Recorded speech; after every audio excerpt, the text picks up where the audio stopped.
महायोग पीठे तटे भीमरथम विको कमी करा थोडा।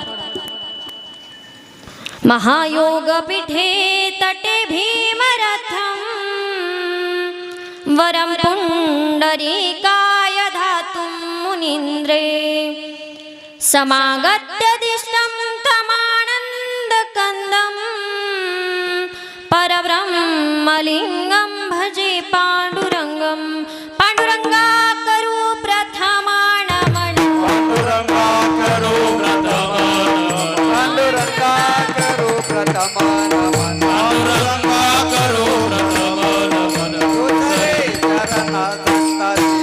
दुसरे चरण संतासी दुसरे चरण संतासी त्यांच्या कृपादाने कथेचा विस्तार त्यांच्या कृपादाने कथेचा त्यांच्या कृपादाने कथेचा विस्तार कृपादाने कथेचा बाबाजी सद्गुरुदास तुका बाबाजी सद्गुरुदास तुका पांडुरंगा करू प्रथम नमन दुसरे चरण संतासिया त्यांच्या कृपादाने कथेचा विस्तार बाबाजी सद्गुरुदास तुका पांडुरंगा करू प्रथम नमन दुसरे चरण संतासिया त्यांच्या कृपादाने कथेचा विस्तार बाबाजी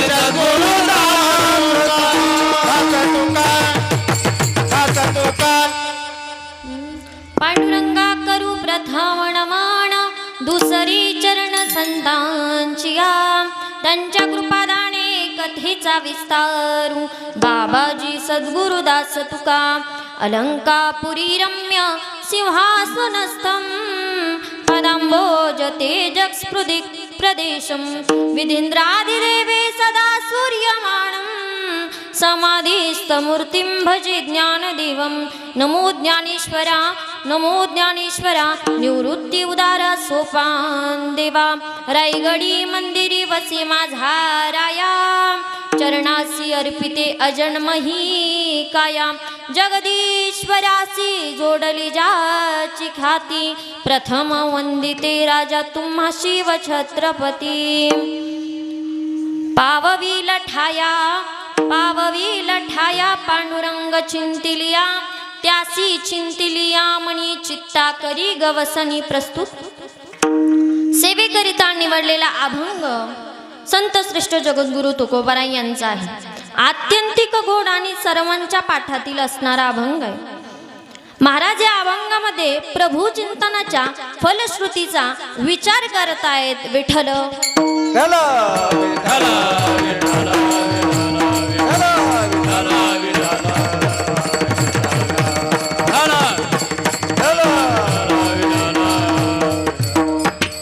उपस्थित सर्व भाविक सगळे श्रोते मंडळ गुंजन मंडळ महाराज मंडळ यांच्या पावनाने सन्मानाने उपस्थितीमध्ये आपला चालू असलेला राजापूर गावामध्ये अखंड हरिनाम सप्ताह मृदंगावरती अशी सुंदर अशी थाप त्यांचे महाराज। सजीव हातानं निर्जीव कातड वाजवणं फार अवघड आहे। रक्ताचं पाणी करावं लागतं महाराज ते वाजवण्याकरिता। अशी ज्यांची सुंदर थाप आहे असे असणारे भगवान महाराज बेलकर बरोबर ना। आज बदले का आज काय नाव आहे महाराजांचं? हिरकळ महाराज। महाराज तुमचं नाव माहित नाही पण तुम्हाला द्यावेत तेवढे धन्यवाद कमीच आहेत। तसेच गायनाचार्य आमचे ढगे बाबा आहेत कारण माझं घोटण या गावामध्ये कीर्तन होतं आणि त्या कीर्तनासाठी यांची उपस्थिती होती। यांची उपस्थिती नव्हती यांच्या पुत्राची उपस्थिती होती आणि आज त्यांची उपस्थिती म्हणजे दोघांचंही दर्शन झालं। तुम्हाला सुद्धा द्यावेत तेवढे धन्यवाद कमीच आहेत। तसेच शिवाजी महाराज शिंदे त्यांना सुद्धा धन्यवाद। लक्ष्मण भाऊ सूर्यवंशी एकनाथ महाराज काकडे खुशल सिंग महाराज गुणवंत बीजबापू ढगे लक्ष्मण महाराज थोरे सोपान महाराज थोरे अरुण महाराज थोरे तुम्हा सर्वांना धन्यवाद। तसेच चोपदार बाबा आहेत विभूतीराव खाकरे बाबा सुद्धा उपस्थित आहे. तुम्ही सर्व इथे जण उपस्थित राहिले, तुम्हाला सुद्धा देवेत तेवढे धन्यवाद कमीच आहे. ज्यांचे नाव घेतले ते देव आणि ज्यांचे नाव नाही घेतले ते महादेव. देवापेक्षा महादेव मोठे, कारण त्यांच्या सत्याशिवाय महाराष्ट्रातला म्हणा कुठलंही पान देखील त्यांच्या सत्तेशिवाय हलू शकत नाही, असे भोले बाबा आहेत. म्हणून ज्यांचं नाव घेतलं ते देव आणि ज्यांचं नाही घेतलं ते महादेव. विठ्ठल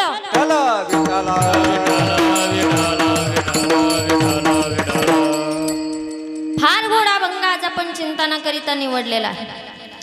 महाराज तुम्हा मला चिंतन करायला सांगता, मग तुम्ही मला म्हणाल आम्ही चिंतन करीत नाही, असं काही आहे का? अजिबात नाही. तुम्ही सगळेजण चिंतन करता, देवाचं सोडून बाकी सगळ्यांचं चिंतन करता. जे कीर्तनाला आले नाहीत मी त्यांचं म्हणत नाही, मी आपलं म्हणते. भाविक विश्वासी आणि तुका म्हणे नमन त्यासी. मी त्या भगवान परमात्म्याच्या चरणावरती दंडवत घालून तुम्हाला एक सांगते किंवा विचारते, तुम्ही कीर्तनाला आलात, खरं सांगा तुमचा विश्वास जास्त देवावरती आहे का संसारावरती? बोलत चला. देवावरती आहे की संसारावरती?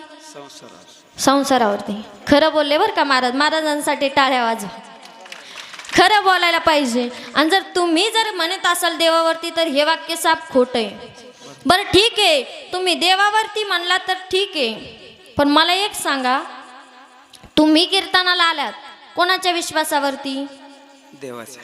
देवाच्या. कोण म्हणलं देवाच्या? नाही हो, देवाच्या कशाच्या? तुम्ही कीर्तनाला आले आहात, तुम्ही या कीर्तन मंडपामध्ये बसलात.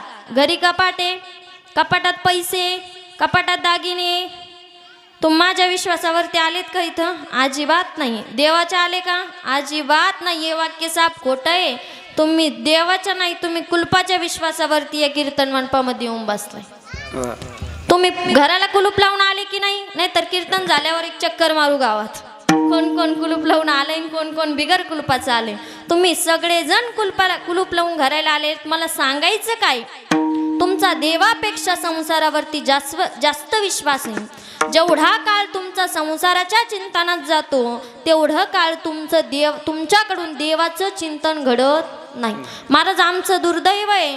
आम्हाला तर ज्ञानोबारायांनी सांगितलंय, रिकाम्या अर्ध घडी राहू नको. तू अर्ध घडी सुद्धा रिकामा राहू नको. पण ज्यांना काहीच जमत नाही, ज्यांनी काहीच होत नाही, त्यांना ज्ञानोबारायांनी ज्ञानेश्वरीमध्ये सांगितलंय, मोठी के निमिषभरी दे तुझाय. थोडा तरी वेळ परमार्थाला दे. काय? आणि संसारात जरी वेळ दिला तर महाराज संसारात दोनच प्रकारचं चिंतन आहे, जडाचं किंवा जीवाचं. मी सांगत नाही, गीतेतला प्रसिद्ध श्लोक आहे. तुम्ही ध्यान देऊन जर ऐकला तर तुम्हाला 101% कळेल. ध्यायंतो विषयान पुंस संगतीषु उपजायते, संगत संजयते कामः, कामात क्रोधोभिजायते, कामात भवति सम्मोह, सम्मोह स्मृतिं विभ्रम, स्मृतिं भ्रशाद बुद्धिनाशो, बुद्धिनाशात प्रणश्यति. नश्यंती नाही, प्रणश्यंती. एक बोलू का? नुसतं वाटुळ नाही, वज वाटुळ आहे. वज वाटुळ शब्द आहे का तुमच्याकडे? आहे का? नाही का? नुसता नाश नाही, सत्यानाश आहे संसाराच्या चिंतनात. आता कळलं का? काढू अजून एखादा शब्द. कळालं. मूळ शब्दाला जेव्हा विसर्ग लागतो, काय? मूळ शब्दाला जेव्हा विसर्ग लागतो तेव्हा त्याचा अर्थ बदलत असतो. आणि प्र हा उपसर्ग त्याचं प्राबल्य दाखवत असतो. फक्त नाश एक शत जडाच्या चिंतनात ज्ञानोबाराय ओवी देतात. म्हणून ऐके अर्जुना, जैसा विस्फुलिंग लागे इंधना, मग तो प्रौढ झाली त्रिभुवना पुरोशके. तैसे विषयाचे ध्यान, जरी विपाय वाहे मन, तरी ऐसेने हे पतन गिवसित पावे. सोडून द्या जडाचं चिंतन. मी याला तुम्हाला उदाहरण देते, लक्षपूर्वक ऐकलं तर कळेल. माणसाने व्यापार करावा, कसा करावा? फायद्याचा करावा का तोट्याचा? तुम्ही कसा करता? फायद्याचा करता का तोट्याचा? मला हे सांग. फायद्याचा. आपण फायद्याचा व्यापार कशाला म्हणतो? आपण जेवढं भांडवल गुंतवलंय त्याच्या 1.5 पटीनं, दुपटीनं, 1.25 पटीनं आपल्याला जास्त मिळालं, हे काय झालं? फायद्याचा व्यापार. पण तोट्याचा व्यापार आपण कशाला म्हणतो? आपण जे भांडवल गुंतवलं तेही वाया गेलं. म्हणजे व्यापार जर केला तर निदान नफा ना तोटा असं तरी घडलं पाहिजे. एक गरीब माणूस राहायचा बरं का. गाव श्रीमंत होतं पण त्या श्रीमंत गावात हा गरीब माणूस राहायचा. त्याला एक लेकरू होतं, त्याचं लग्न झालेलं होतं. बायको एक दिवस म्हणाली का हो, या मूलमंजुरीवर आपलं पोट भरत नाही, तुम्ही स्वतःचा काहीतरी उद्योगधंदा करा. महाराज एक सांगू का, तुम्ही दुसऱ्यापाशी दुसऱ्याच्या रानात म्हणा, दुसऱ्याच्या व्यवसायावर म्हणा, कितीही राबराब करा, काही उपयोग नाही. आपला छोटासा का होईना उद्योग असतो पण माणूस तिथं राजा म्हणून जगतो. बरोबर आहे की नाही. त्याची बायको म्हणाली तुम्ही जा आणि काहीतरी उद्योगधंदा करा.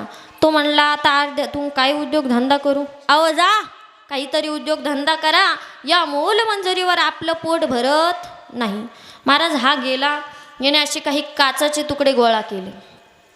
काचाचे तुकडे गोळा केले आणि त्याची 2 घरं तयार केली. तुम्ही आठवा, काही 8-10 वर्षापूर्वी शॉकेशमध्ये ठेवण्याकरिता काचाचे घरं विकण्याकरिता यायचे. याला ते 2 घरं तयार करण्यासाठी 10 रुपयाचा खर्च आला. महाराज किती? 10 रुपयाचा खर्च आला. 2 घरं तयार केली, टोपल्यात मांडली, विकण्याकरिता गेला. त्याला एका घराची 10 रुपये आली. व्यापार फायद्याचा झाला का तोट्याचा? बोलत चला. फायद्याचा झाला. घरी आला, बायकोला म्हणाला अरे मला आज व्यापार फायद्याचा झाला. मी ते 2 घरं तयार केली, मला ते 2 घरं तयार करण्यासाठी 10 रुपयाचा खर्च आला. मी ते 2 घरं विकायला घेऊन गेलो, मला त्या 2 घराची 20 रुपये आली. बायको म्हणाली वा वा काय भारी धंदा आहे, काय टकळ फायदा आहे. 2 तास बोलायचं आणि 7 नाही. ज्यांना कळलं त्यांना कळलं आणि ज्यांना नाही कळलं त्यांना धन्यवाद. म्हणजे तुमचं इथं लक्ष नाही. महाराज कीर्तनात बसल्याच्या नंतर माणसाचं लक्ष इथंच पाहिजे आणि 4 नियम पाळलेच पाहिजे. मी ते तुम्हाला नंतर सांगते, अगोदर तुम्ही हा दृष्टांत ऐका. बायको म्हणाली खूप भारी धंदा आहे, तुम्ही हा उद्योगधंदा थोडा वाढवा. पण मी तुम्हाला एक ज्ञानेश्वरीतली ओवी सांगते, ह्या ज्ञानेश्वरीतल्या ओवीचं तुम्ही पालन करा. तो म्हणला कोणती ओवी, कसली ओवी, मला काही माहीत नाही. ती म्हणली तुम्ही ऐकली तर तुम्हाला कळेल. आथिला आणि विलासिया. काय? तो म्हणला परत एकदा सांग आणि पूर्णी सांग. ती म्हणली आथिला आणि विलासिया तरीच ओळख रे धनंजया, जो राज्य सेवे ठाया वस्तीसी. जो माणूस विलासी आहे, काय? जो माणूस विलासी आहे, काही नाही आथिला आहे. एखादा माणूस विलासी हा शब्द थोडा सोपा करते. विलासी म्हणजे नुसतं उधळपट्टी, उदार, जिथं नाही तिथं सप्तार्धा झाला पण त्याची वर्गणी गोळा नसती आणि जिकडं नाही तिकडं त्याची भलती उधळपट्टी असती, म्हणजे विलासी. शहरातले माणसं विलासी असतात म्हणे. तुम्ही काय करा, हे घर शहरात विकण्याकरिता जा. मग लोकांचं सूत्र आहे, त्याला हौसेला काही मोल नाही. मग ती हौस कशाची असो, कीर्तनाची असो का नर्तनाची असो, कशाची बी हौस असो म्हणे, तुम्ही हे घर अजून 10-5 तयार करा आणि आपल्या संभाजीनगरला विकण्याकरिता घेऊन जा. महाराज त्यांनी ठरवलं, बायकोचं ऐकलं. 10 घरं तयार केली आणि टोपल्यात मांडली. बिचारा चालत चालत चालत, आता चालत चालतच म्हणावं लागेल, कारण गाडी त्या काळात असल नसल, पण आता सध्या गाडी चालू होणं याचं काय, आता डिझेलच भेटाय नाही. तरी म्हणलं तुम्ही एवढे सगळे टेन्शनमध्ये कसं काय बसले. महाराज विचार करा, युद्ध चाललंय दुसऱ्यांचं, ताण आलाय आपल्या देशाला. बरोबर आहे की नाही? युद्ध चाललंय तिकडं, ताण आला आपल्या देशाला. तुम्ही विचार करा, आज पेट्रोल बंद झालंय, आज डिझेल बंद झालंय, पण माझ्या शेतकरी राजानं जर धान्य पिकवण्याचं बंद केलं तर मग काय हाल होती. त्या शेतकरी राजाची आज किंमत करायला तयार नाही लोकांना, आहे का? अजिबात नाही. आज पेट्रोल नाही म्हणून त्या पेट्रोलची किंमत कळाली. एक दिवस माझ्या शेतकरी राजाचं जेव्हा पीक पिकवणं बंद होईल ना, त्या दिवशी तुम्हा सर्वांना नाही, महाराष्ट्रातल्या त्या पंतप्रधानाला बी दया येईल आणि जो कोणी राष्ट्रपती असेल अख्ख्या महाराष्ट्राला माझ्या शेतकरी राजाची किंमत कळेल. महाराज हा चालत चालत चालत आपला तालुका काय, पैठणपर्यंत गेला. पैठणला एक झाड पाहिलं, एक विहीर पाहिली आणि बसला. मी काय सांगते तुम्हाला, जडाचं चिंतन केल्याच्या नंतर काय होतं याच्यावरती मी तुम्हाला दृष्टांत सांगते. त्या झाडाखाली बसला, थोडं सोडलं, त्यात काही चपाती होती, बायकोने दिलेली चटणी होती, ती खाल्ली आणि आता म्हणला 10-5 मिनटं आपण इथंच विसावा घेऊ, आराम करू. झाडाचा मोठा बोंदा होता, झाडाला टेकन दिलं आणि आराम करण्यासाठी बसला. महाराज तो बसला, पण त्याला बसता बसता झोप लागून गेली. झोप लागली आणि त्यांनी चिंतन चालू केलं झाडाचं. मग नारदाने साधकांनी सांगितलंय 3 गोष्टीची चर्चा माणसाने कधीच करू नये. नास्तिकम अवस्त्रीधान न चरित्रम न श्रवणीयम. नास्तिकाची धनाची आणि बाईची चर्चा माणसाने कधीच करू नये. नास्तिकाची चर्चा क्रोध वाढवते, धनाची चर्चा लोभ वाढवते आणि बाईची चर्चा काम वाढवते. म्हणून या 3 गोष्टीची चर्चा माणसाने कधी करूही नाही आणि ऐकूही नाही.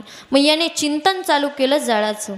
आता आपण संभाजीनगरला जर गेलो तर आपल्याला याची 10 घरं तयार केली, नंतर 20 घरं तयार करता येईल. आता याची 10,000 येतील, नंतर 20,000 येतील. असं करत करत करत महाराज याचा लाखोपर्यंत व्यवहार गेला. पण कुठं?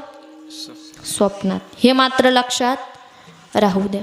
स्वप्नात याचा चांगला 10-20 लाखापर्यंत व्यवहार गेला. स्वप्नात याने सगळं बाजूला सोडलं. स्वप्नात पैसे घेऊन घरी बी गेला. घरी गेल्याच्या नंतर बांधकामाला घर बी काढलं, घर बांधलं. म्हणला मला जर एवढे पैसे आले तर परत आता 10-20 इंचची घरात LED बसवतो. कुठं?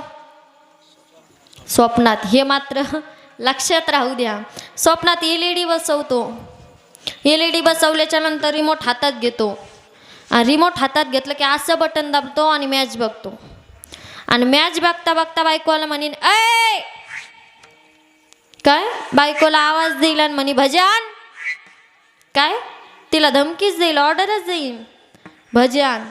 तिनं जर का भजे आणायला उशीर केला, काय लक्षपूर्वक ऐका, तिनं जर भजे आणायला उशीर केला तर तिच्या धडकन दिशी एक कमडात लात घाली. महाराज याने लात खरंच घातली. पण कशाला? बोलत चला. त्या टोपल्याला, त्या टोपल्याची 10 घरं 20 घरं होती का, त्या टोपल्याला त्याने लात मारली. झालं का नाही वाटोळं? जडाचं चिंतन केलं, पत्नाकडे नेलं, वाटोळं झालं. याच्यावरती गुरुवारी घुले बाबा खूप छान दृष्टांत द्यायचे. तुम्ही लक्षपूर्वक ऐकलं तर कळेन. फ्रेश चेहरे ठेवा. मला तर असं वाटायलं अख्ख्या महाराष्ट्राचा दुष्काळ तुमच्या तोंडावरती पडला की काय. महाराज काही कीर्तनाला गेलं ना तिथं असंच होतं. आणि कीर्तनात बसल्याच्या नंतर माणसाने हाताने टाळी आणि मुखाने भजन केलंच पाहिजे. तुम्ही नुसतं स्तब्ध बसलेले.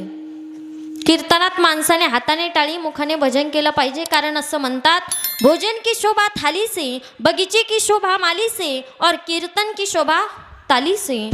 कीर्तनात बसल्याच्या नंतर माणसाने हाताने टाळी आणि मुखाने भजन केलंच पाहिजे. माझं कीर्तन चालू व्हायच्या अगोदर 4 नियम असतात, पण ते काही लक्षात राहिले नाही, त्यामुळे मी तुम्हाला आता सांगते. त्यामुळे तुम्ही लक्षपूर्वक ऐका. आता कीर्तन चालू झालंय. आता कोणी नाही आलं कीर्तनात तरी काही हरकत नाही, पण इथून उठून जायचं नाही. हा पहिला नियम. दुसरा नियम, आपल्या मोबाईलचे तोंडदर्शिक जाम ठेवायचे, म्हणजेच माझ्या भाषेत तुमच्या भाषेत बंद करून ठेवायची. तिसरं, आपसात बडबड करायची नाही. चौथा, आपण झोपायचं नाही. आपल्या शेजारच्याला समाधी लागू द्यायची नाही. हे 4-5 नियम तुम्ही पाळवा. भजन करा आणि मुखाने भजन करा ना हाताने टाळी वाजवा. विठ्ठल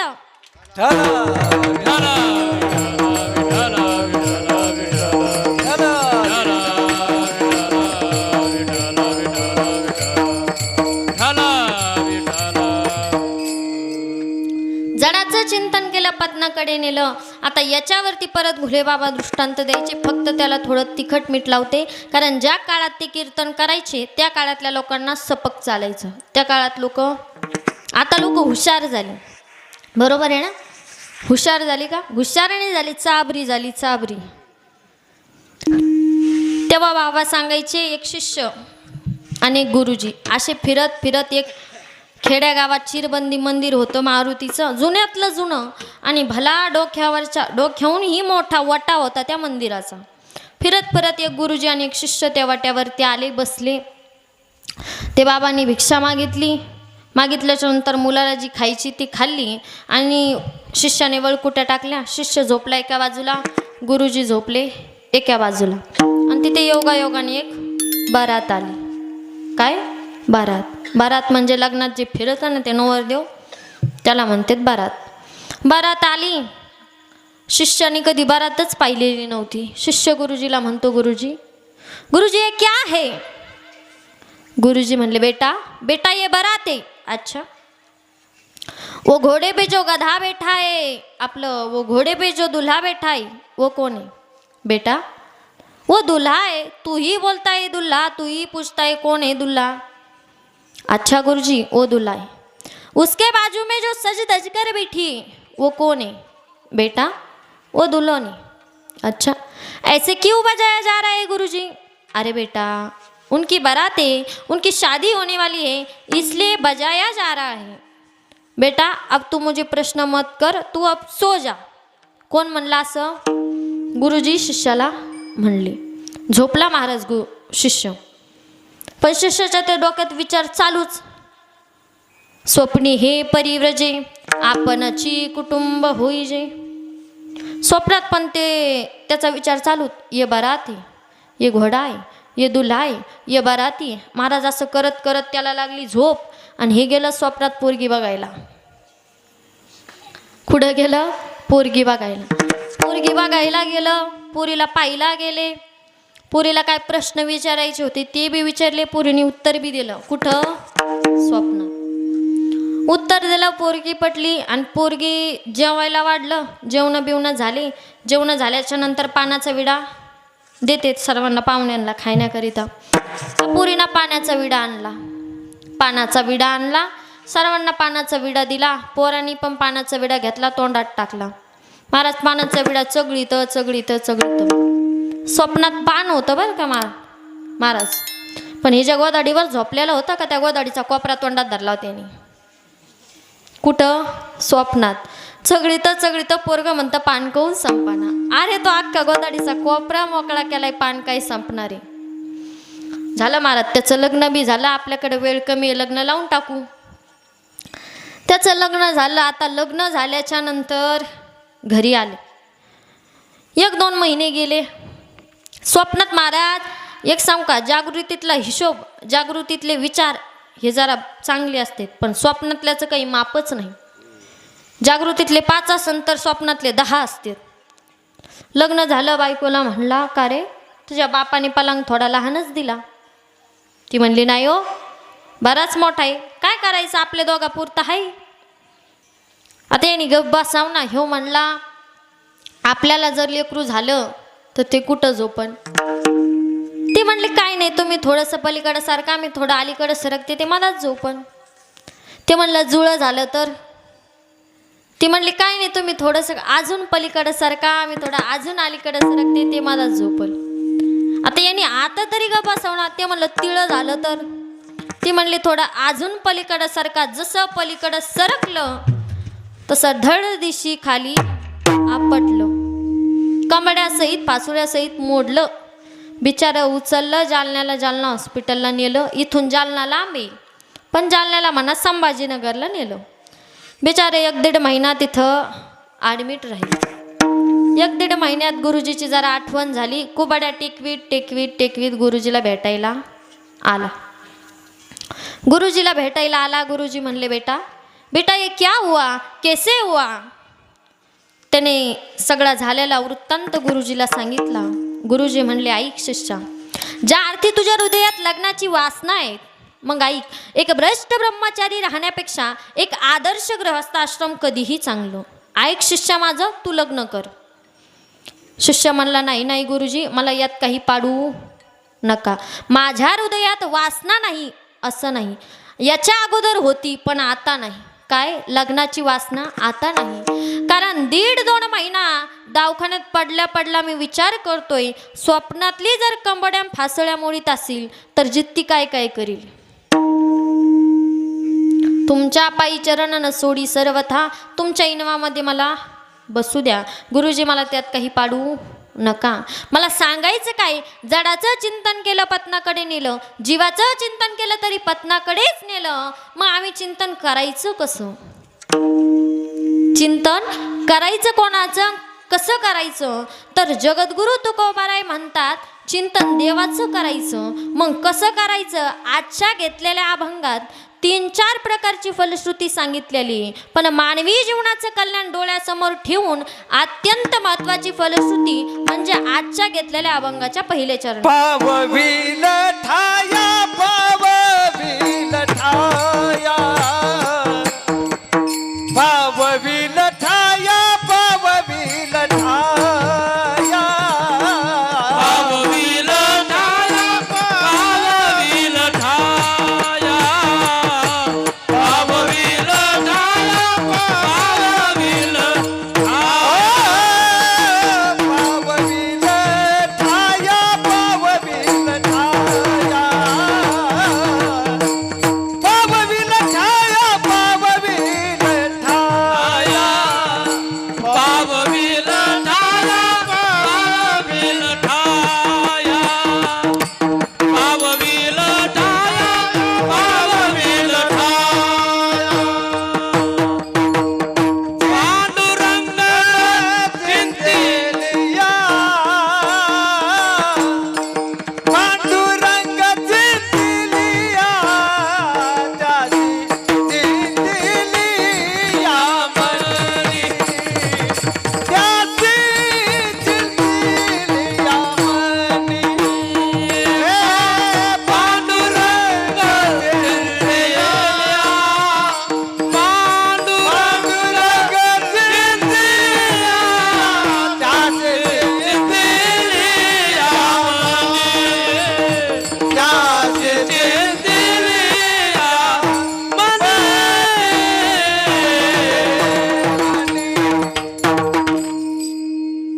पावविल ठाया. ठाया म्हणजे ठिकाणाला. पावविल ठाया म्हणजे भगवंताच्या चरणावरती ठाया. ठाया म्हणजे त्या ठिकाणाला. आणि त्या ठिकाणा गेल्याशिवाय महाराज आपल्याला सुखच नाही. मग महाराज तिथं कोणी गेलं का? हो, अनेक जण गेले आणि कोणी कोणी जाण्याचा प्रयत्न केला, कोणी कोणी अर्ध्यातून ही वापस जाईन गे माई तया पंढरपुरा भेटेन माहेरा आपोलिया भेटेन माहेरा आपोलिया भेटेन माहेरा आपोलिया. अनेक जण गेले, अनेक जणांनी जाण्याचा प्रयत्न केला आणि आपणही जाऊ शकतो. जर जाण्याचा प्रयत्न केला किंवा करायचा प्रयत्न केला, देवाचं चिंतन करायचा प्रयत्न केला तर माणूस काहीही करू शकतो. कोणत्याही गोष्टीत तुम्ही प्रयत्न केला त्याच्यासाठी काय लागतं? फक्त बळ लागतं. फळासाठी बळ लागतं. कोणतंही फळ प्राप्त करायचं असेल तर त्यासाठी बळ लागतं. चित्ताला गवसणी करणे. गवसणी म्हणजे काय? ही जी बॅग आहे का, याला गवसणी म्हणतात. पकवाजाला गवसणी असते, विण्याला गवसणी असते, अशा अनेक गोष्टीसाठी गवसणी असते. ती गवसणी काय करते? काय करते ती गवसणी? हा मृदंग. आता कीर्तन संपलं की महाराज त्याचे गट्टे मागे सरकवणार, त्याचं कणिक काढणार, मृदंग उचलणार, बॅगेत ठेवणार. बॅगेत ठेवल्याच्या नंतर ह्या बॅगेची जिथं जागा आहे ती बॅग तिथे जाणार. पण ही गवसणी आहे, याच्यात मृदंग टाकल्याच्या नंतर ती जी गवसणी आहे ती गवसणी त्या मृदंगाला पाणी लागू देत नाही, त्याच्यावरती धूळ बसू देत नाही, त्याला ऊन लागू देत नाही. ही काय आहे? गवसणी. अगदी त्याच पद्धतीने आपण जर देवाचं चिंतन केलं तर देव आपल्या चित्ताला गवसणी करतो. कितीही मोठा आघात जर आपल्यावरती आला तर भगवान परमात्मा त्या आघाताला आपल्यापर्यंत पोहोचू देत नाही. पण कधी देवाचं चिंतन केलं तर चित्ताकरी गवसणी. मग त्याच्यासाठी आपल्याला देवाचं चिंतन करावं लागेल. हित ते करावे देवाचे चिंतन. हित ते करावे देवाचे चिंतन. हित ते करावे देवाचे चिंतन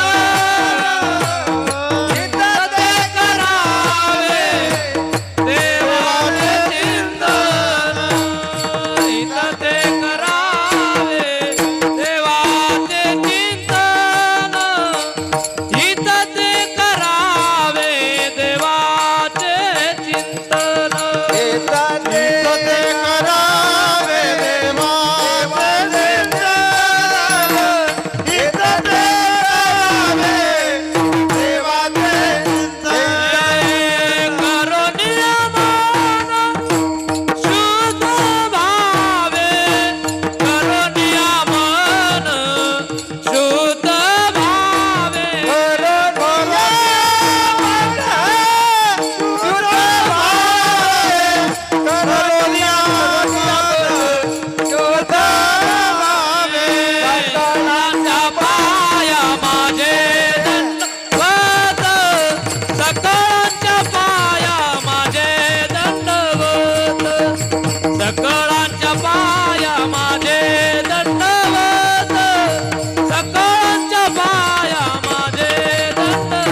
देवाचे चिंतन करोनिया मन शुद्ध व्हावे सकाळांच्या पायी माझे दंडवत. काय करावं लागेल? देवाचं चिंतन करावे. महाराज आम्ही करतो, काय करतो, पण आमचा वार आला की देव बदलतो, वार आला की भक्ती बदलते. सोमवार आला की महादेवाची भक्ती, मंगळवार आला की देवीची भक्ती, बुधवार आला की पांडुरंगाची भक्ती, गुरुवार आला की दत्ताची भक्ती, वार आला की भक्ती बदलते. अशा भक्तीने तुम्हाला देव प्राप्त होणार नाही. याच्यासाठी मी उदाहरण देते.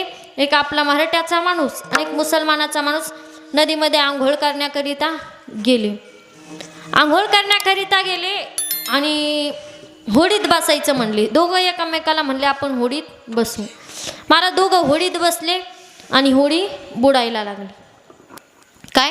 होडी बुडायला लागली आणि आपला मराठ्याचा माणूस म्हणतो भोले बाबा भोले बाबा भोले बाबा भोले बाबा. मग म्हणतो अरे भोले बाबा तर भोळे, ते कस काय येतील? मग त्यांच्या मुलाची भक्ती चालू केली. श्री गणेशाय नमः, श्री गणेशाय नमः. मग लगेच म्हणतो अरे गणपती बाप्पाला गणपती बाप्पाची ढेरी झापत नाही, ते कशाला येतील मला वाचवायला? लगेच सोडलं की लगेच हनुमंतरायाची चालू केली. असं 5-5 मिनिटाला त्याची भक्ती बदलत राहिली. आणि हा फक्त म्हणायचा अल्ला अल्ला अल्ला अल्ला. महाराज त्याचा अल्ला आला बी, त्याला घेऊन गेला बी आणि आपला इथंच मेला बी. हे काय? वार आला की भक्ती बदलते, देव बदलतो. अशा भक्तीने आपला उद्धार होणार नाही, देव आपल्याला भेटणार नाही. पण एक सांगू का, सगळ्यात आधी देव जर कुठं असेल तर आपल्या घरात आहे, ते म्हणजे आपले आई वडील. काशी केली मथुरा केली, काशी केली मथुरा केली, केली मी द्वारका. अरे जगात देव नाही आई बापा सारखा, अरे जगात देव नाही आई बापा सारखा. जगात देव नाही आई बाबा सारखा, जगात देव नाही आई बाबा सारखा. काशी केली मथुरा केली, केली मी द्वारका. काशी केली मथुरा केली, केली मी द्वारका. अरे जगात अरे जगात अरे जगात देव नाही आई बापा सारखा, अरे जगात देव नाही आई बापा सारखा. जगात देव नाही आई बाबा सारखा, जगात देव नाही आई बाबा सारखा, आई बाबा सारखा.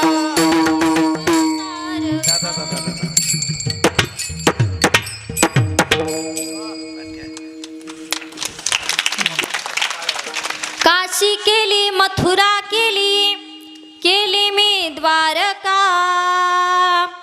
अरे जगात देव नाही आई बापा सारखा. पहिला देव आपल्या घरात आहे. तुम्ही त्या देवाला जर अगोदर भजले, त्या देवाची अगोदर पूजा केली, मग नंतर दुसरा देव म्हणजे आपला देव. आधी त्या देवाला जपले तर नंतर हा देव प्रगट होईल. अगोदर ते देव खुश पाहिजे, नंतर ह्या देव खुश करायला तुम्हाला चान्स आहे. नाहीतर महाराज काही काहींचं आता असं झाले, आता वृद्धाश्रम म्हणा इतके वाढलेत महाराज, जेव्हा ते बंद होतील ना तेव्हाच देव पावन होईल. काय म्हणायचे तुम्हाला? जेव्हा वृद्धाश्रम बंद होतील तेव्हाच आपले घरातले आई वडील खुश राहतील, त्यावेळेस भगवान परमात्मा आपल्याला पावन होऊ शकतो.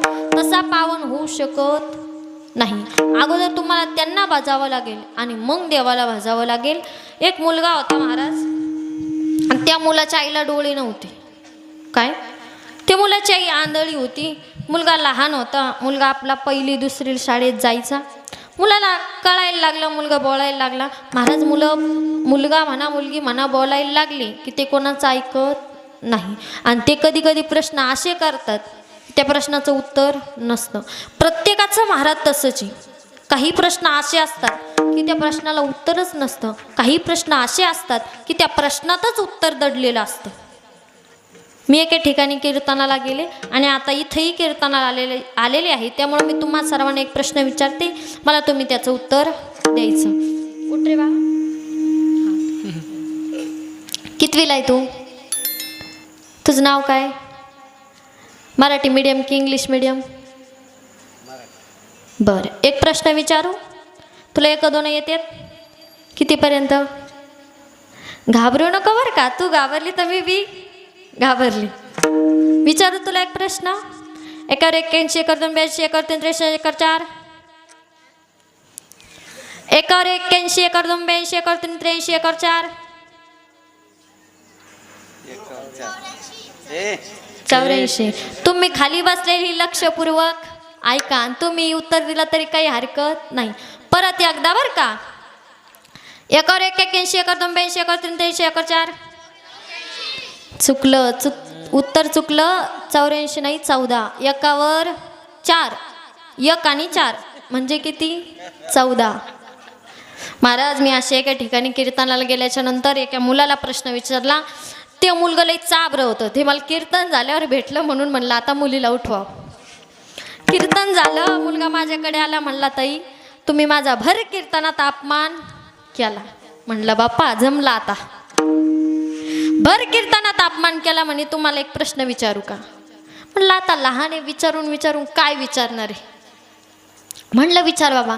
तो म्हणला प्रश्नाचं उत्तर आलं नाही तर मग? म्हणलं काही नाही. म्हणे नाही तसं नाही. प्रश्नाचं उत्तर जर तुम्हाला आलं नाही तर तुमच्या कीर्तनाचं आजचं पाकिट मला. म्हणलं अरे अगोदर विचार तसं. म्हणला नाही तसं नाही. ही बोली तुम्हाला ऐका. म्हणलं नाही बाबा 50-50. तो म्हणला नाही 50-50 नाही, 20-20 नाही. तुम्ही तुमच्या घरी मी माझ्या घरी. म्हणलं विचार. तो म्हणला ह्या घ्या निळ्या शाईचा पेन आणि याने लाल लिहून दाखवा. काय?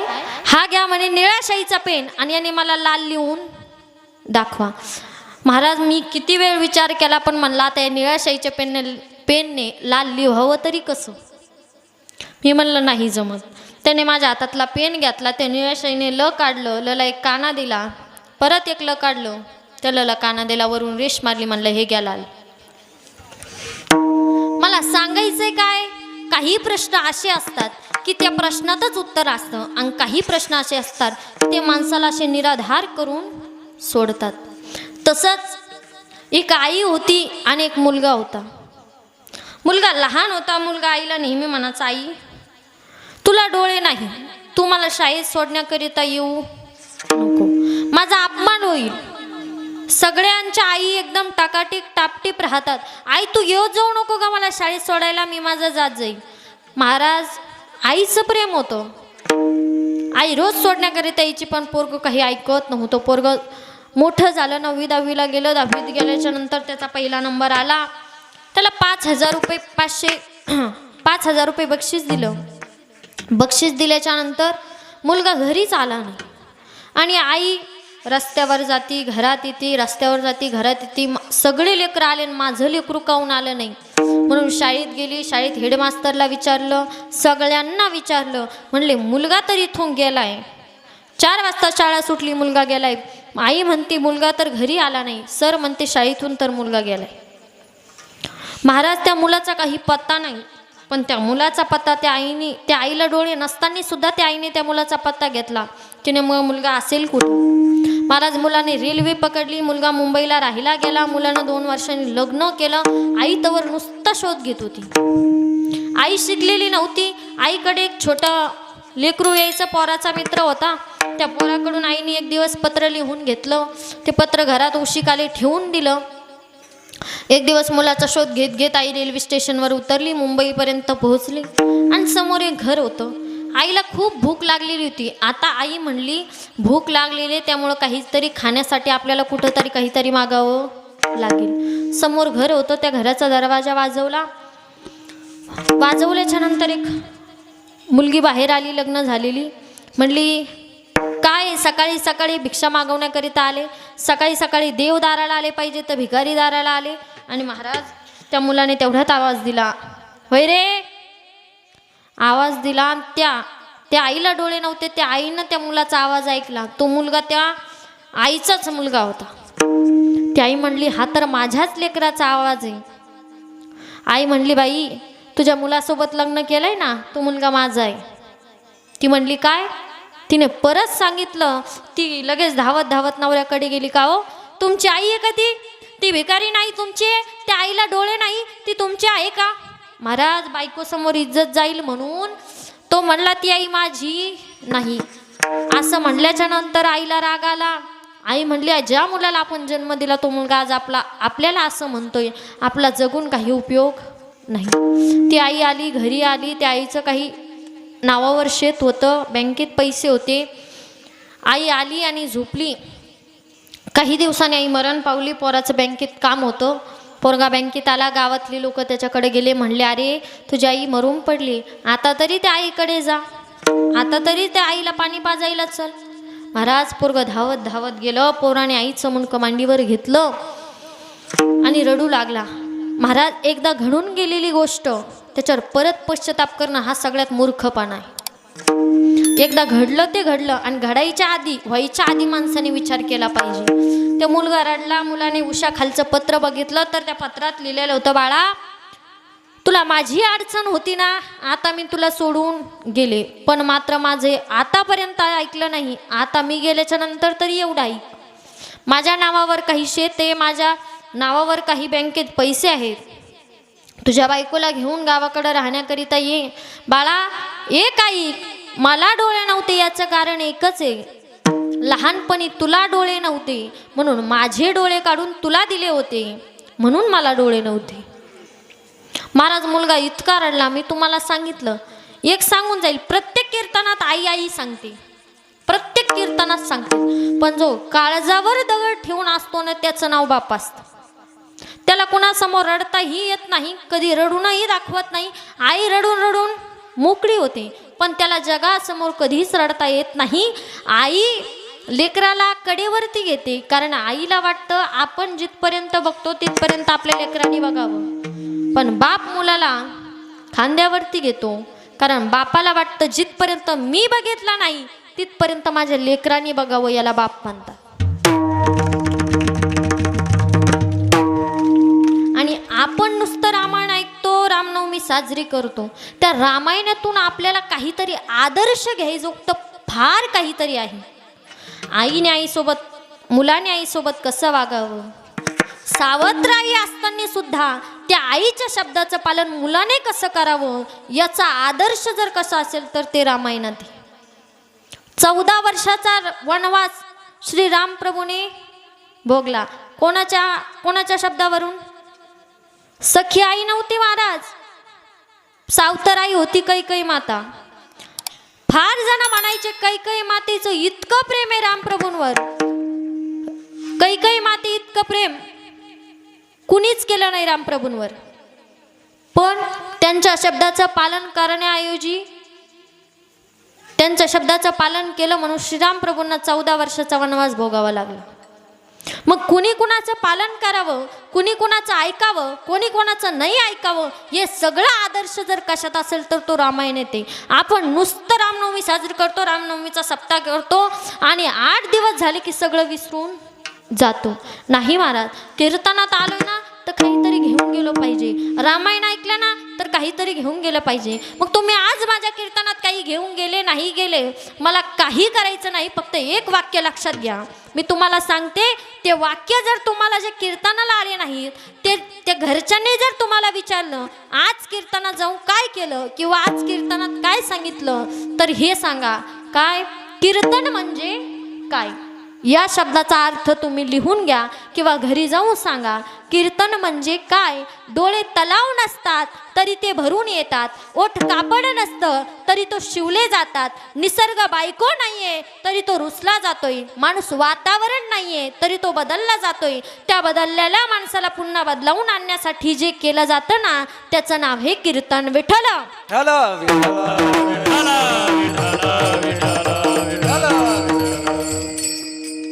त्याचं नाव आहे कीर्तन. म्हणून कीर्तनामध्ये आलं पाहिजे, टाळी वाजवली पाहिजे, मुखाने भजन केलं पाहिजे, त्याचं चिंतन केलं तर तो चित्ताला गवसणी करतोच. पण अजून काय करतो तर जर आपल्याला कोणती गोष्ट प्राप्त करायची असेल, कुठलीही गोष्ट असू द्या, जगातली कुठलीही गोष्ट असू द्या, बळ असेल तर तुम्ही गोष्ट ते साध्य करू शकता, आणि तुमच्याकडे बळ नसेल तर तुम्ही काहीच करू शकत नाही.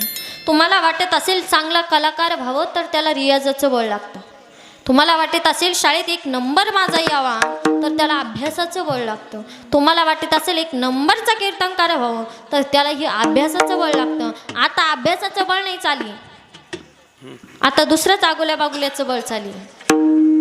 कुठलीही गोष्ट प्राप्त करायची असेल, तुम्हाला मृदंगाचं बळ लागत असेल, मृदंग चांगला महाराष्ट्रातला सगळ्यात मोठा मृदंगाचारी व्हायचं असेल तर त्याला सुद्धा रियाजाचं बळ लागतं. बळ नसेल तर कुठलीही गोष्ट साध्य करू शकत नाही. तुम्हाला गोगलगाय माहिती का? 5-6 फुटाची असते का? मग एवढीशी गोगलगाय असते. त्या गोगलगाईच्या अंगात काही बळ आहे का? अजिबात नाही. विंचू माहिती का? त्या विंचूला मागून असा नांगा असतो. गोगलगायला जर लोकांनी पाहिलं तर लोक त्या गोगलगायला असं पायाने तोडून जातात, पण विंचूला जर पाहिलं तर उडी मारून जातात. कारण लोकांना पक्क माहिती आहे ह्या बाबाने जर आपल्याला नांगा मारला तर आपलं काही खरं नाही. का लोक भेतात? तर लोकांना माहिती आहे विंचूच्या अंगात बळ आहे आणि गोगलगाईच्या अंगात बळ नाही. माणसाला कुठलीही गोष्ट प्राप्त करायची असेल तर माणसाला सगळ्यात अगोदर कुठली गोष्ट लागत असेल तर ती म्हणजे बळ आहे. मग मानवी जीवनासाठी जर कुठली गोष्ट लागत असेल तर आज मानवी जीवनाचं कल्याण डोळ्यासमोर ठेवून माणसाला जर कुठलं बळ लागत असेल तर अभंगाचं 3रं चरण. पावावया बळ, पावावया फळ, पावावया फळ, पावावया फळ, पावावया फळ, पावावया फळ,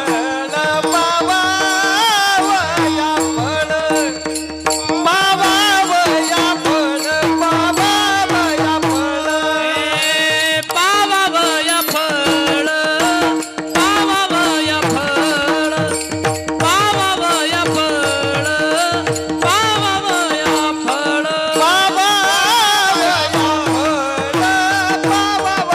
फळ, पावावया फळ, पावावया फळ, पावावया फळ.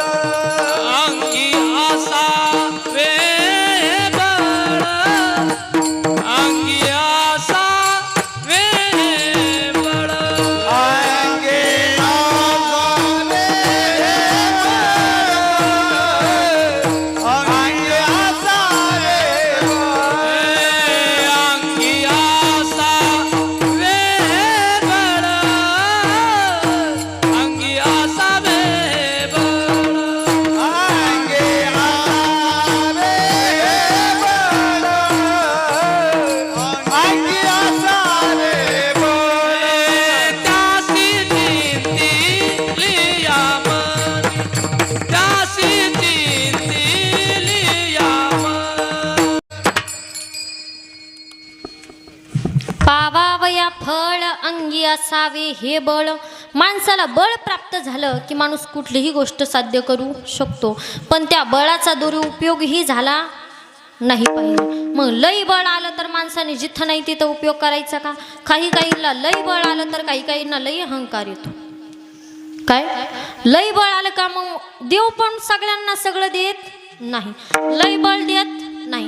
दिलं हवी तर तो जिथं यूज करतो का तिथंच चांगलं बळ देतो, जिकडं करतो तिथं नाही. आणि माणसाची सगळ्यात वाईट सवय कुठली असेल तर माणसाकडे लई आलं तर माणसाला अहंकार होतो. एक माणूस 12 वर्ष अमेरिकेत राहिला. किती 12 वर्ष अमेरिकेत राहिला महाराज, आणि 1 वर्षासाठी आता गावाकडे आला. तो जर भेटला ना कोणत्याही माणसाला राम राम श्याम श्याम काहीच म्हणत नव्हता, फक्त हेच म्हणायचा कुणाची काही अडचण असेल तर मला विचारा, मी 12 वर्ष अमेरिकेत राहिलो. कोणलाही भेटला की असंच म्हणायचा. गावात एक ग्रामपंचायतची मीटिंग होती, त्या मीटिंगमध्ये सगळे उपस्थित होते.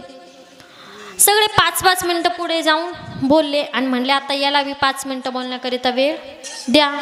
हा पुढं गेला, याने काही 2 मिनटं बोलायचे ते बोलले. परत हा म्हणला कुणाची काही अडचण असेल तर मला येऊन विचारा, मी 12 वर्ष अमेरिकेत राहिलो. किती 12 वर्ष. महाराज चांगला माणूस नाही उठला, दारू पिणारा माणूस उठला. तो म्हणला मी विचारतो एक प्रश्न, तुम्हाला त्या प्रश्नाचं उत्तर दी. तो म्हणला काहीच हरकत नाही, मी 12 वर्ष अमेरिकेत राहिलो. तो म्हणला लक्षपूर्वक ऐक. तो म्हणला टप गुळ गुळ गुळ गुळ गुळ गुळ गुळ गुळ बात ब्या. तुमच्याकडे आहे का याचं उत्तर? नाही. महाराज त्याला कळलंच नाही. त्याला परत सांगितलं तरी कळलं नाही. तो म्हणला आई मी तुला याचं उत्तर 2 दिवसांनी सकाळी, तू 2 दिवसा परवा दिवशी मला भेट, मी सकाळी तुला याचं उत्तर सांगेन. तो म्हणला ठीक आहे. गेला महाराज घरी. ज्याने एवढे 12 वर्षात त्याने जेवढा बी अभ्यास केला होता, जेवढे पुस्तक वाचले होते त्याने तेवढे सगळे पुस्तक लायब्ररीतून खाली पाडले. त्याला त्या प्रश्नाचं उत्तर सापडलं नाही. दुसऱ्या दिवशी सकाळी आला, दारू पिणारा म्हणतो राम राम, सापडलं का उत्तर? तो म्हणतो नाही बाबा, उद्याची बोली ना, उद्या सकाळी ना. तो म्हणला ठीक आहे. महाराज दुसऱ्या दिवशी सकाळीच ह्यो ब्रशच करत होता, तो आंघोळ करून आला, दारू पिणारा बरं का. तो म्हणला राम राम, आपलं उत्तर? तो म्हणला आम्हाला काही सापडलं नाही, पण तूच सांग. महाराज त्यांनी उत्तर सांगितलं. तो म्हणला ऐक, माझ्या घराशेजारी एक कवटाचं झाड आहे, माझं पत्राचं घर आहे, आणि माझं पत्राच्या घराला असा एक बांबू आहे, पाईप पाईप पाईप पाईप त्यातून पाणी येतं म्हण. टप टप टप टप कौट पडला म्हणे पत्रावरती रात्री, म्हणून टप गुळ गुळ गुळ गुळ गुळ गुळ त्या पत्रावरून खाली आला म्हण गुळ गुळ गुळ गुळ. बत बत बत खाली शेळी होती, तिच्या अंगावर पडला बत, आणि शेळी ब्या. म्हणजे काय? टप गुळ गुळ गुळ गुळ बत ब्या.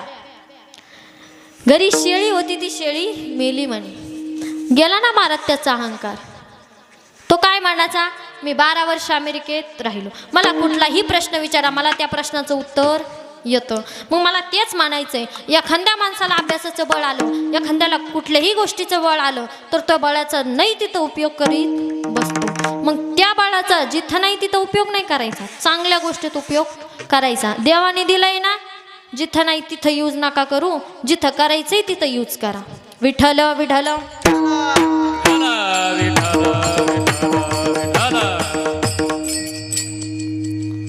महाराजांनी आजच्या अभंगात सगळं सांगितलं.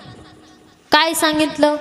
फलश्रुती सांगितली, बळ प्राप्त करून देईल, चित्ताला गवसणी करून देईल, आणि हे जे सगळे फळं सांगितले ना, हे 3 फळं, हे सगळे लौकिक फळ आहे. काय? हे सगळे लौकिक फळ आहे. मग महाराज यातलं अलौकिक फळ कोणतं? तर अलौकिक फळ आहे अभंगाच्या शेवटच्या चरणात.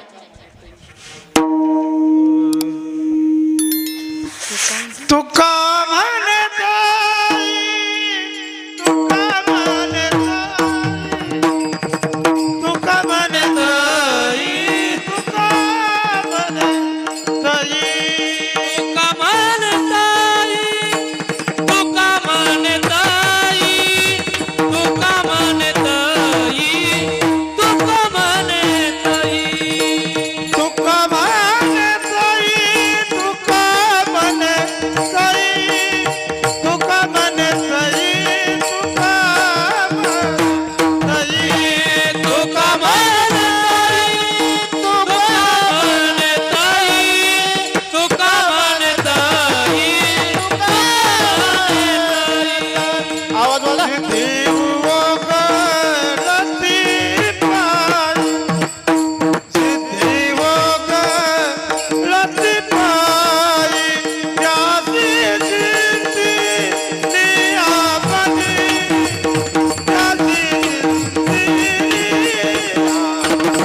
सिद्धी ओळंगती पायी त्यासी चिंतिलिया मणी चित्ता करी गवसनी. चित्ताला गवसणी करतो, जेवढ्या काही सिद्ध आहेत ते प्राप्त करून देतो. पण ते प्राप्त केल्याच्या नंतर जो भगवान परमात्मा आहे ना, तो प्राप्त करून देतो, पण अगोदर कर्म मोजतो. कोणाचं किती कर्म आहे, कोणाचं किती चांगलं आहे, कोणाचं किती वाईट आहे. महाराज त्या संचित क्रियामानानं, त्या कर्मानं भगवंताच्या आईला सोडलं नाही. ज्याच्या सत्तेशिवाय पान देखील हलू शकत नाही, त्याच्या आईला सोडलं नाही. मग तुम्ही आम्ही कोण आहोत? कृष्ण परमात्म्याची जननी देवकी माता. एक दिवस देवकी माताने ते कृष्ण परमात्म्याचं विलोभनीय दृश्य बघितलं आणि कृष्ण परमात्म्याची जननी देवकी माता धावतच कृष्ण परमात्म्याकडे गेली आणि म्हणली, कृष्णा, हे कृष्णा. कृष्ण म्हणले, बोल नाही. कृष्णा, एक विचारू का रे तुला? म्हणे, विचार ना गाई. कृष्ण परमात्मा म्हणले, आई, जे काही विचारायचे ते विचार. कृष्ण परमात्म्याच्या आईने कृष्ण परमात्म्याला काय विचारलं सांगू? आई म्हणते, कृष्णा, तू आकासूर बाकासूर कागासूर धेनुकासूर मारलेस ना रे? म्हणे, हो गाई. तू कालियाडोहात उडी मारून कालियाचं मर्दन केलंस ना रे कृष्णा? म्हणे, हो गाई. तुझा श्रीगुरूंचा वेलेला मुलगा तू परत आणून दिला ना रे कृष्णा? म्हणे, हो गाई. मग एक विचारू का रे तुला? म्हणे, विचार नाही. म्हणे, त्या नराधम कंसाने माझी 6 मुलं मारली, ते परत आणून देणार रे कृष्णा. कृष्ण परमात्मा शांत राहिले. कृष्ण परमात्मा काहीच बोलायला नाही. मी काय म्हणते कृष्णा तुला? तुझा सख्खा मामा, माझा सख्खा भाऊ, त्या नराधम कंसाने माझी 6 मुलं मारली, मला ते परत आणून देणार आहे कृष्णा. एका मुलाला जन्म देताना किती यातना होतात ना, याची जाणीव तुला नाही रे कृष्णा. ऐक ना कृष्णा, एवढं कर ना माझ्यासाठी. माझे 6 मुलं मला परत आणून दे ना. आकासूर वागासूर धेनुकासूर तुला मारता येतात काय? तुझा श्रीगुरूंचा मेलेला मुलगा तुला परत आणून देता येतोय काय? कालिया डोहात उडी मारून कालियाचं मर्दन येतं का? आणि हेच का नाही जमत तुला? कृष्ण परमात्मा म्हणले, आई, तू माझा अगोदर ऐक. नाही कृष्णा, मला तुझं काहीच ऐकायचं नाही. तुला हे सगळं जमतं. अरे ते तुझे सख्खे 6 भाऊ आहे. किती? एकूण 6 आहे, आणि ते तुझे सखे भाऊ आहे. कृष्ण परमात्माने काय गोड उत्तर दिलंय महाराज. कृष्ण परमात्मा म्हणले, आई, तू मागील जन्मी तुझ्या मत्सरी पोटी एकूण 6 मुलं मारली. त्याचा अगोदर कर्म भोग केले. कर्म झाले त्याची भोग आली. केले कर्म झाले त्याची भोग आले. केले कर्म झाले त्याची भोग आले.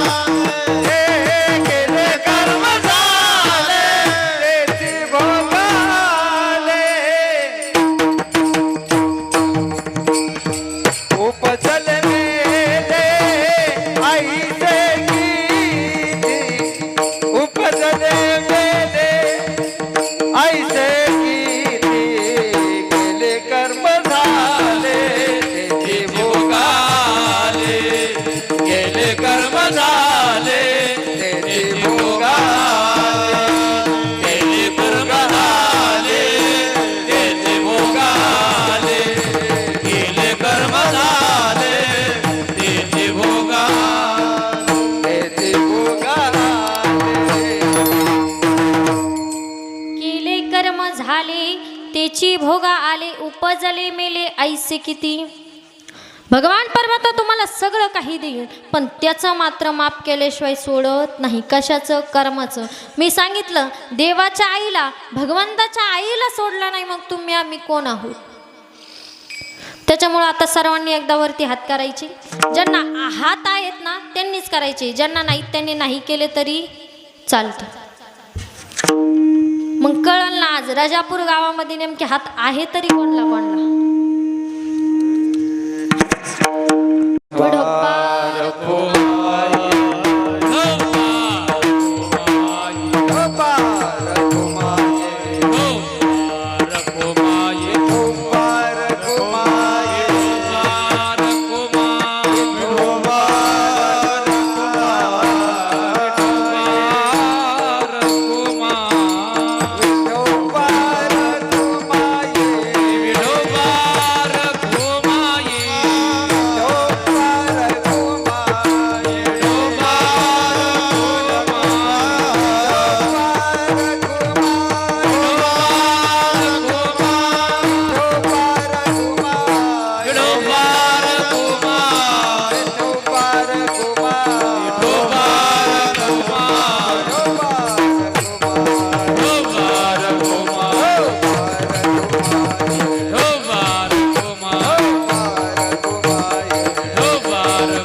कुमार विठोबार कुमाई विठोबार कुमार विठोबार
त्याचं चिंतन केलं तर तो काहीही करू शकतो.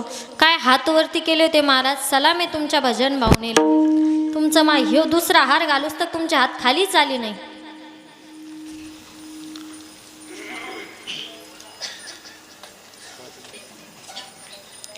त्याचं चिंतन केलं तर तो तुम्हाला ठिकाणापर्यंत नेऊन पोहोचवतो. म्हणून महाराज म्हणतात पाववील ठाया पांडुरंग चिंतिल्या. अजून काय करतो, चित्ताला गवसणी करतो. त्यासी चिंतिल्या म्हणी चित्ता करी गवसणी. अजून काय करतो, त्याचं मनापासून चिंतन केलं तर तो पावावया फळ. अंगी असावे हे बळ, बळ प्राप्त करून देतो. अजून काय करतो तर जेवढ्या काही भगवान परमात्म्याच्या सिद्धी आहेत तो प्राप्त करून देतो. महाराज म्हणतात तुका म्हणे तई सिद्धी ओळंगती पायी. हा अभंगाचा तुम्हाला शेवटचा भावार्थ मी सांगितला. घरी जाताना काय घेऊन जायचं हे सुद्धा सर्वांना सांगितलंय. आता झालेली सेवा पांडुरंगाच्या चरणी, सर्व संत महापुरुषांच्या चरणी, आईवडिलांच्या चरणी, गुरुवर्यांच्या चरणी, माझे गुरुवर्य हरिभक्त पारायण रामेश्वरजी महाराज भाकड, त्यांची आज कथा असल्यामुळे ते आज इथे उपस्थित राहू शकले नाही. त्यांना सुद्धा द्यावे तेवढे धन्यवाद कमीच आहे. महाराज पहिला नमस्कार त्या भगवान परमात्म्याला ज्यांनी एवढी सुंदर सृष्टी निर्माण केली. दुसरा नमस्कार माझ्या आईवडिलांना ज्यांनी मला जन्म दिला, ज्यांनी मला शिकवण्याची संधी दिली. तिसरा नमस्कार माझ्या गुरुवर्यांनाही ज्यांनी मला ज्ञान दिलं. आणि चौथा नमस्कार तुम्हा सर्वांनाही, कारण तुम्ही मला इथे कीर्तन करण्याची संधी प्राप्त करून दिली. ज्ञानेश्वर माऊली ज्ञानेश्वर